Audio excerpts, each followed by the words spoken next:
আসসালামু আলাইকুম বন্ধুরা। তো ওই দিন রাতে আমরা হঠাৎ করে ঠিক করলাম যে আজকে বাইরে খেতে যাব। তাই সবাই মিলে চলে এলাম বাহিরের বাজারে। এই বাজারটা সেন্ট মার্টিনের একদম জেটি ঘাটের কাছে।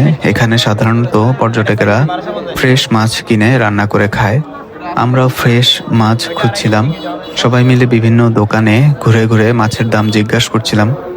আপনারা তো জানেনই, পর্যটক দেখলে অনেক সময় দাম একটু বাড়িয়ে বলে, এখানেও ঠিক সেরকমই হয়েছে। তারপরও বড় ধরনের মাছগুলো প্রায় 1300 থেকে 1600 টাকার মধ্যে পাওয়া যাচ্ছিল।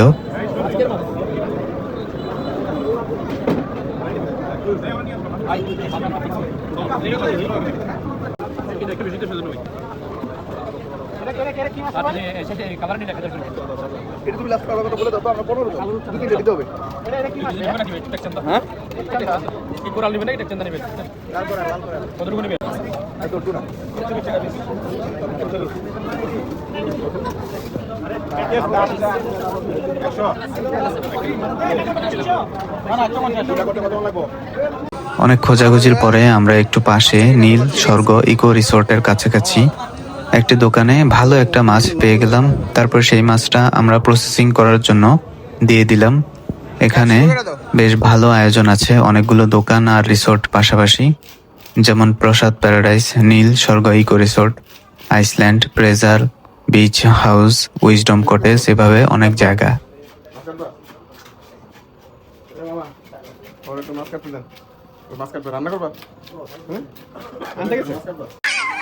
মাছটা ফ্রাই হওয়ার সময় আমি বাচ্চাদের সাথে বাবলস নিয়ে খেলছিলাম, তারা খুব আনন্দ করছিল।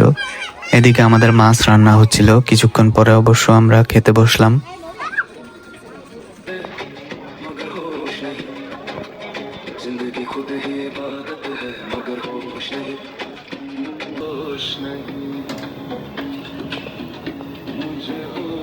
ভিতরে যে বসো, হ্যাঁ বারবিকিউ না ও খাওয়া শেষ।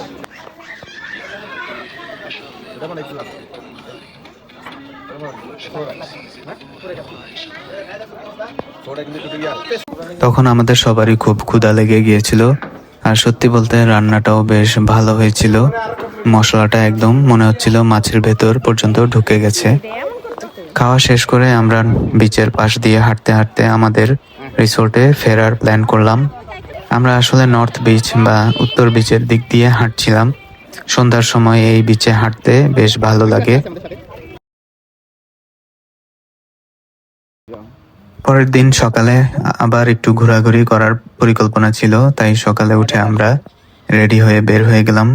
সকালটা ছিল খুব সুন্দর। আমার বাচ্চারা তখনও খুব ফুরফুরে মুডে।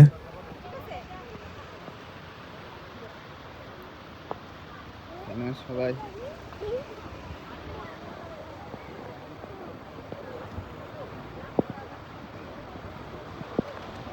আমি দেখলাম অনেকেই মোটরসাইকেল ভাড়া করে ঘুরছে।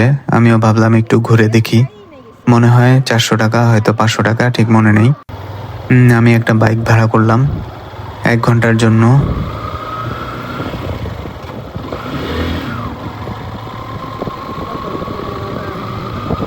যাই হোক, বেশ কিছুক্ষণ বাইক নিয়ে ঘুরলাম। মনে হয় দ্বীপের একবারে শেষ দিক পর্যন্ত গিয়েছিলাম, যত দূর যাওয়া যায়। অনেক পর্যটকই ঘুরছিল। একটা জায়গায় গিয়ে দেখি সামনে আর যাওয়ার রাস্তা নেই, সেখান থেকে আবার ফিরে এলাম।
ফিরে এসে আবার আমরা কিছুক্ষণ ছবি তুললাম।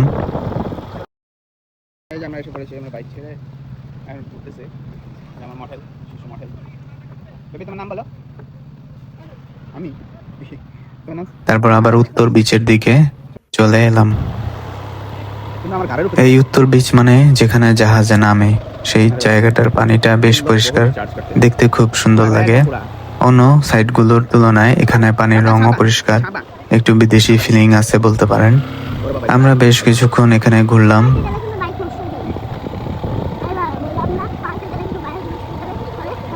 ঘরের উপরে দাও, এমনি হইতাছে না, ঘরের উপরে দাও।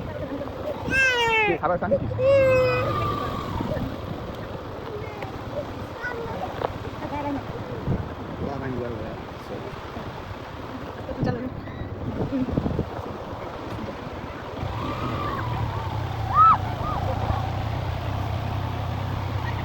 সব জানো।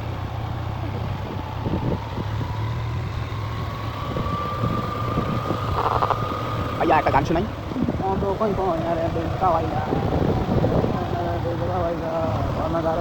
এখানে আমার একটা ছবি তোলা দাও। কারো বললো ছবি তুলে দেবে, কে তুলে দেবে? ছবিটা দেবে, সবুজ বই আছে।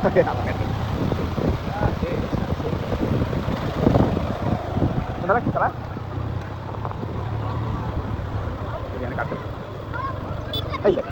আরাম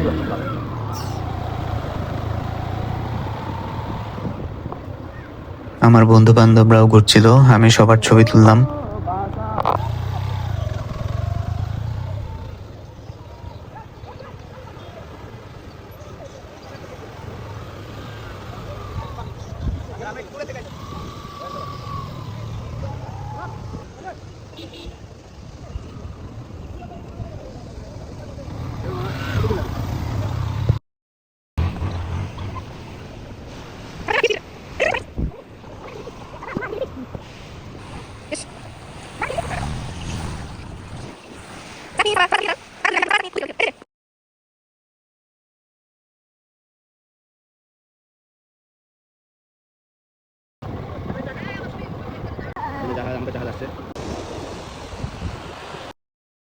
এর মধ্যে আবার দেখলাম একজন জেলে মাছ ধরলো।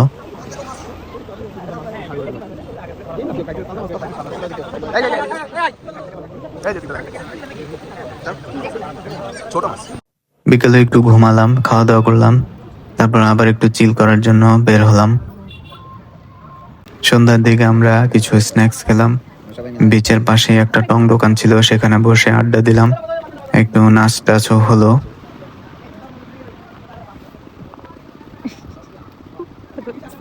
কি খাচ্ছি আমরা?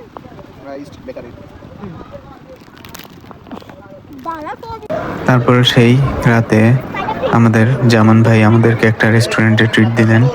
তবে সত্যি বলতে ওই রেস্টুরেন্টের খাবারটা তেমন ভালো লাগেনি, মাছটা একটু বেশি পুড়ে গিয়েছিল।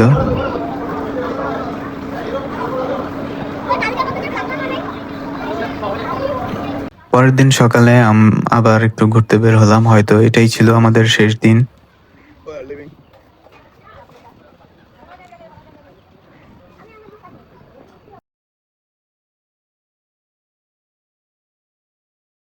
কিছু মাছ টাছ খেয়ে আবার আমরা জাহাজে উঠে পড়লাম, একই জাহাজ, 12 আউলিয়া।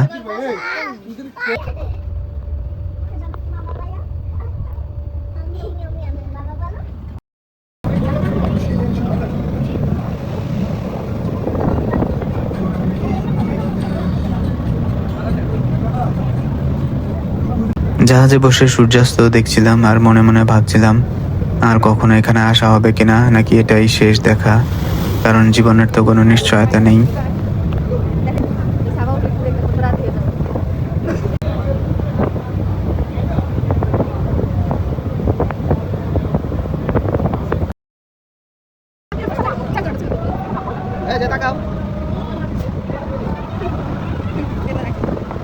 আস্তে আস্তে সন্ধ্যা হয়ে রাত হয়ে গেল। দূরে আরেকটা জাহাজ দেখা যাচ্ছিল। আমরা জাহাজে উঠেছিলাম 3টার দিকে আর কক্সবাজারে এসে নামলাম প্রায় 9টার দিকে। কক্সবাজারে এসে আমার এক বন্ধুর সাথে আবার দেখা হলো। সে আমাদের একটা হোটেলে নিয়ে গেল, সেখানে কিছুক্ষণ বসে গল্প করলাম। আবার সেখানে আমার আরেকজন কলিগের সাথেও দেখা হয়ে গেল। শেষ পর্যন্ত রাত প্রায় 11টার দিকে আমরা আবার বাসে উঠলাম, সেন্ট মার্টিন পরিবহনের বাস। এই হলো আমাদের পুরো সেন্ট মার্টিন ভ্রমণের গল্প। সত্যি বলতে ট্রিপটা খুবই চমৎকার কেটেছে বন্ধু বান্ধব আর ফ্যামিলির সাথে। আপনারাও সুযোগ পেলে ঘুরে আসতে পারেন, কারণ ভবিষ্যতে কি হবে, সেন্ট মার্টিনে যাওয়া কতদিন সম্ভব হবে কেউ জানে না। ভিডিওটা ভালো লাগলে লাইক দিন, কমেন্ট করুন, চ্যানেলটা সাবস্ক্রাইব করে পাশে থাকুন আর বেল আইকন প্রেস করতে ভুলবেন না। अरे भाई तुम लोग बहुत